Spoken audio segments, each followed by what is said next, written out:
Hard Bite by Anonymous 9. Narrated by Rhino. I like to kill people. It's important to admit the truth to yourself, even if you lie to others, and I do a lot of lying in my line of work. Inside my head, I try to keep the truth black and white, no gray area. I like to kill. I love to kill people. Sid knows we're going somewhere tonight because my eyes keep flicking at the clock, and it usually means we've got a job to do.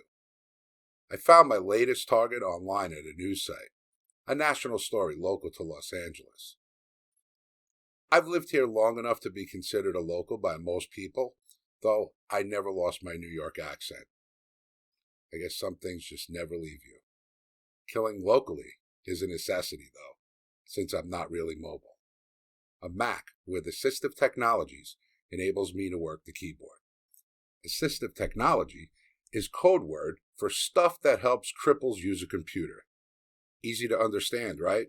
Because it's the truth. People have a hard time with truth when it comes bent and deformed, crushed, or hideous.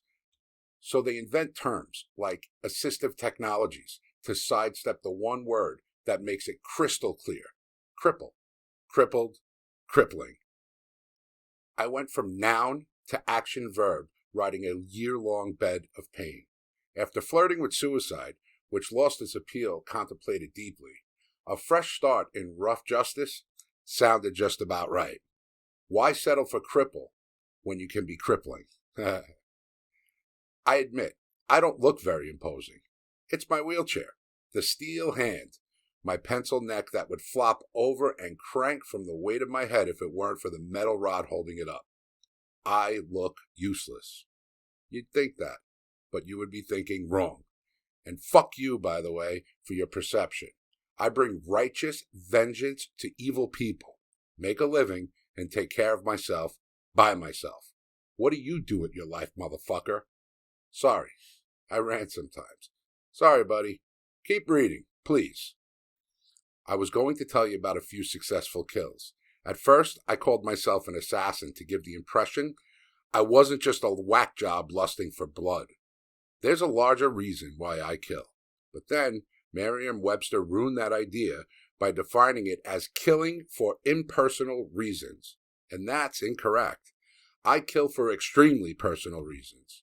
Starting with the individual who hit me with his black BMW, carrying me 10 blocks on the grill, braking so I'd fall off, and gunning over the top of me, shattering my neck, crushing my left arm and feet, and squashing my large intestine into mush. I can't digest much of anything, but my dick still works. Go figure. Uh-oh, look at the clock. Time's a-wasting. Sid needs one more practice session before showtime. I drop my right shoulder so my neck is exposed. Soft bite, Sid. Sid scrambles up my body, so light and fast that he's more like a breeze than a weight, and locates the bulging jugular vein. He gently squeezes it with his canines. Ever see a picture of a 13-year-old capuchin monkey's canine teeth? They're about a half-inch long, curved and sharp. Sid lets go and gives me a lick. Good boy. Get down. Fetch pencil. In one spring, Sid is on the desk, expertly plucking a pencil from a cup. Here. I extend my lips like I want to be fed. Sid puts the pencil in my mouth. I grip it and say out of the corner of my mouth, hard bite. He snaps the thing off in one crunch. I taught Sid to bite using varying pressure, from a delicate bite that wouldn't break the skin of an overripe pear to a hard bite right through wood. Then I got him used to biting close to my head and neck. He's smart enough to make the mental jump and ace a hard bite to a guy's jugular. Later this evening, hopefully. Sid is motivated to perform, thanks to my unique training and reward system. No nuts and bananas for Sid. When he does well, I let him watch monkey porn, a download of capuchins humping, and let him masturbate to it. Yeah, I know how you feel, but I get mine from a rental chick once a week, so he deserves some too, no? Cinda says she doesn't give anybody else bareback BJs, but me. So I'm trusting she's got no STDs. Of course, she sees clients off her internet ads, but that's all condomized. She trusts I'm not sleeping with anybody. Who would see me? I look like an AIDS patient already. My eyeballs are sunk in the sockets, cheeks hollowed out. That being said, Cinda actually calls me her boyfriend, and I don't pay anymore. Says she feels safe with me. I guess when a woman's been kicked around like Cinda, a guy bolted into a wheelchair is a plus. And I might see Cinda later tonight. Hit and runs are my thing. The kind where a driver drags a little old lady over a block of speed bumps, breaks her into pieces, and hightails it out of there. Or a method out witch plows through a little kid and puts the pedal down. I read every bit of news on local hit and runs. There are always people who can put two and two together. Body shops and paint jobbers, people in the vicinity, they all have a little something for me. What? You thought I cruised the city on a cripple scooter, playing detective? First of all, I ride an old motorized chair with big spoked wheels, not a pussy scooter. I like the shock value. Second, everybody's on the net looking for drugs, sex, whatever. Hit and run drivers are not the most upstanding citizens. Anybody who flees the broken body of a person they've crashed is into nefarious shit in some other area of their life. Guaranteed. I find them, uncover whatever illegal or immoral thing they want, and represent myself as the person who can deliver. When necessary, I go out driving.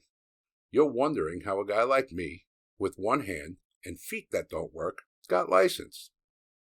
I didn't. My driving is 100% illegal. Illegal, but not unsafe. There are 5 hands in my vehicle. One of mine still works, and Sid has 4. Even his feet have opposable thumbs. Sid can't steer, but he hits the signal switch for me and assists with hand controls. I've got a chopped 1979 Chevy van with a handicap access hydraulic ramp that extends and retracts out the rear. I cruise up the ramp, through the back, to the steering wheel, and my chair locks into place. In case you think I'm a danger on the road with a subhuman co-pilot, my advice to you is never underestimate the abilities of a monkey with a porn habit. Can't beat it for keeping him motivated. Sorry about the pun. My last kill, I let the guy try some dope in the back of the van. GBH. Very popular with the date rapists. Knocked him out cold. Then Sid and I drove out Pacific Coast Highway to the Malibu Canyons till we found a good spot. Backed the van up, opened the rear doors, beamed the guy out on the hydraulic ramp, and dropped him 100 feet off the cliff.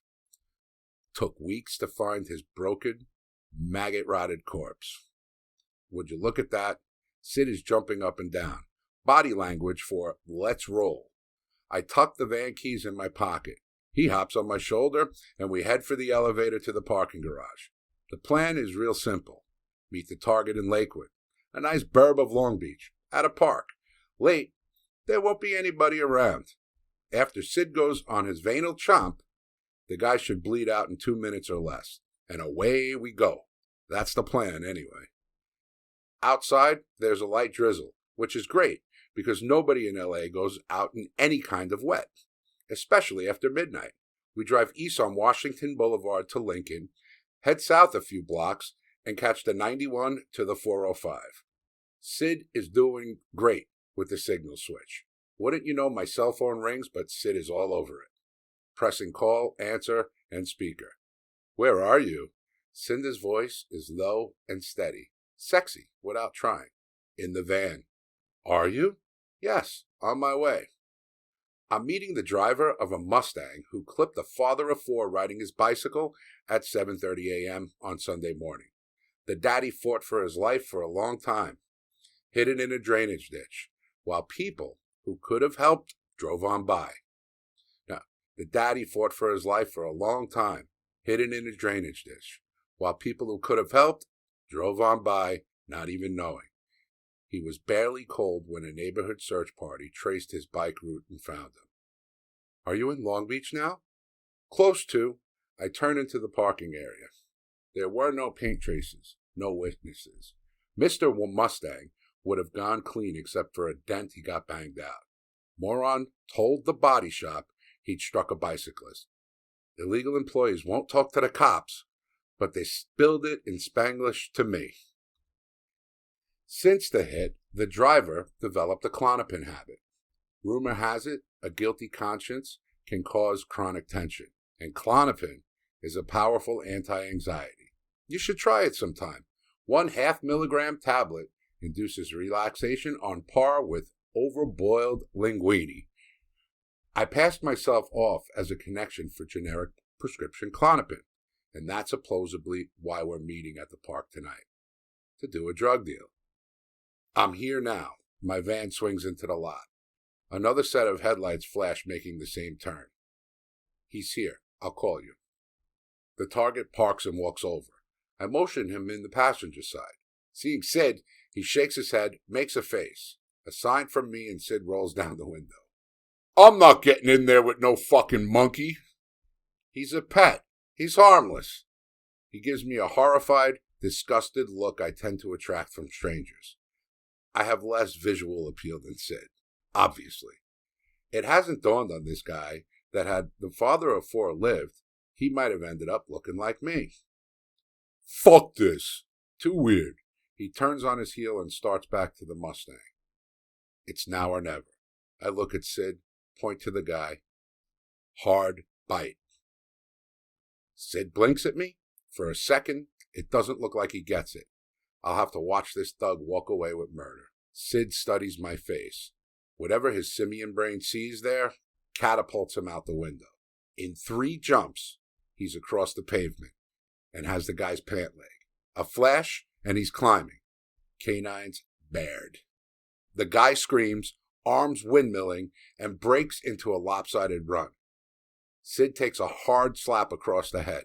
I hear Sid accelerate to monkey rage, and then 2 of them crash into clumps of bushes. I lose sight.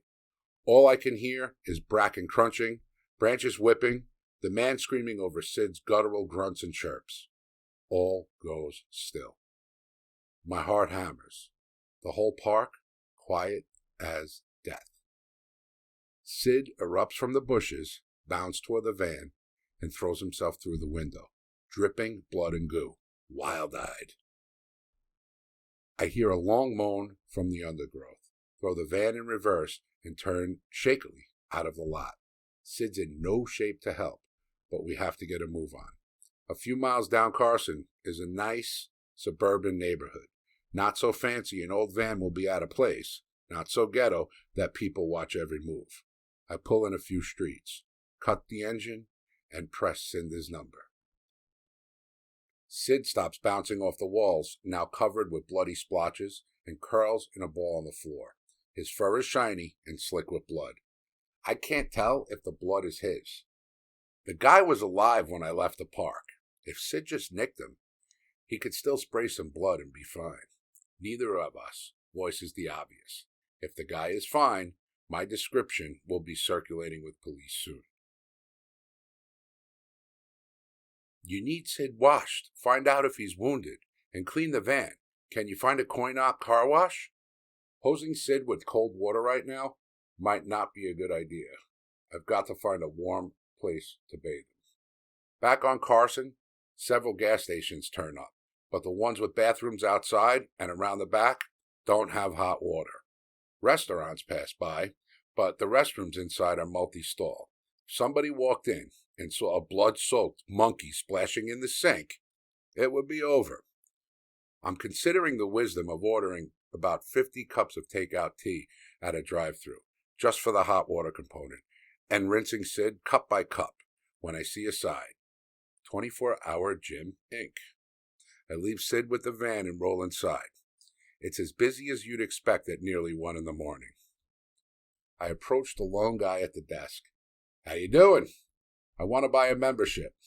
You should see the guy's face. He's taking a good look at me. Could go either way. I point to a poster. Platinum level. Interest sparks in his eyes. I continue. I need a sauna. It's good for my injury. His brain works that around, making sense of me, the crippled guy who likes heat, the commission on a platinum membership. Ka-ching! You get towel service with platinum. I know this already, because it says so on the poster. I also know the facility is handicapped access, and by law, there has to be at least one shower you can roll a chair into, usually equipped with a handheld shower wand. Would you like a tour? Nope, I just want to sign up and get in there. Paperwork and a credit card later, I'm rolling back to the van, supposedly to get my gym bag. I keep an old backpack full of monkey treats in the rear. My plan is to empty it and convince Sid to get in, so I can smuggle him into the shower. He's shivering on the front seat. I make a mental note never to travel without a blanket again. He does not look happy, but he does let me coax him into the bag with a treat, and I zip it over his head. I hear a little monkey sigh, something like, "What a friggin' night." I pat the bag. "It's okay, Sid. Hot shower coming up." Too bad there's no beer. He could use a drink. The desk guy gets me a towel and doesn't notice the faint chewing sound coming from the backpack. Sure enough, in the men's change room, there's a cripple shower. I pull the curtain closed and unzip. Sid rolls his eyes up like, "What the fuck?" I get the shower going. A gentle spray, nice and warm, and for once, Sid doesn't complain about getting a bath. 2 liberal soapings, and he's good as new. Not a mark on him. I rinse the backpack, intent on drying it at the hand blower before getting Sid back inside. I shove the curtain open, and in the shower opposite, a woman has her back to us. A woman. This is the men's changing room. Curvy hips and nice round butt cheeks. Small waist. Here comes my hard-on. She turns around, soaping her breasts, and we both scream at the same time.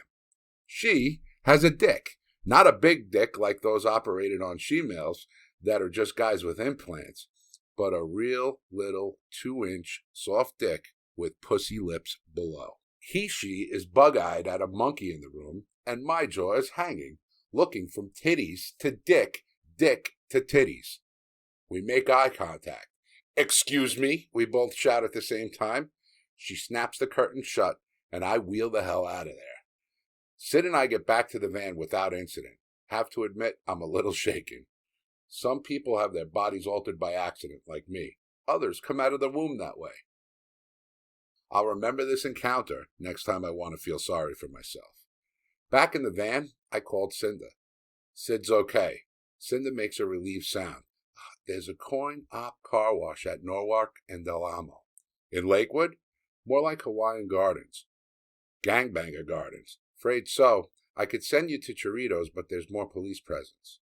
I'll take my chances with the Mexican mafia. Stay in touch.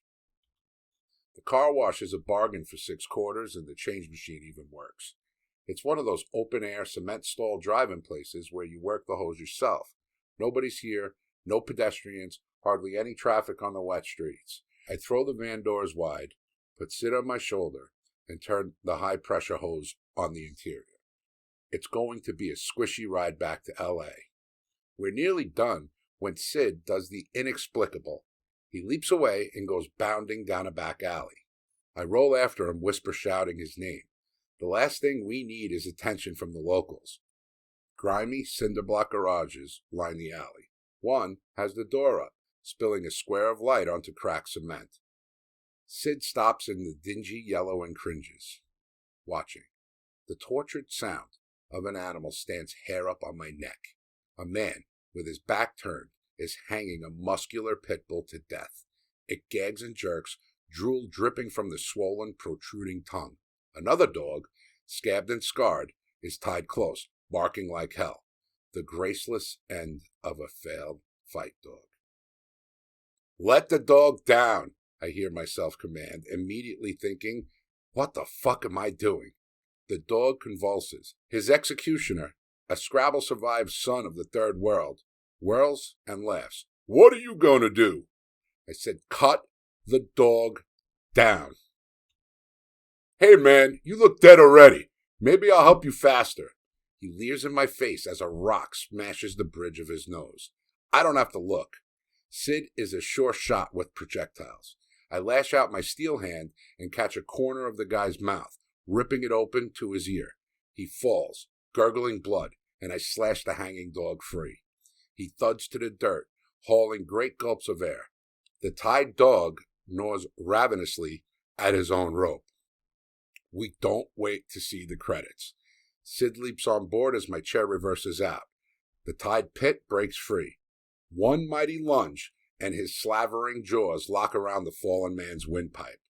The snarling and flesh-ripping fades as Sid and I haul ass up the alley. My van is still okay in the wash bay. We pull out and the two pits lumber into view, drooling red.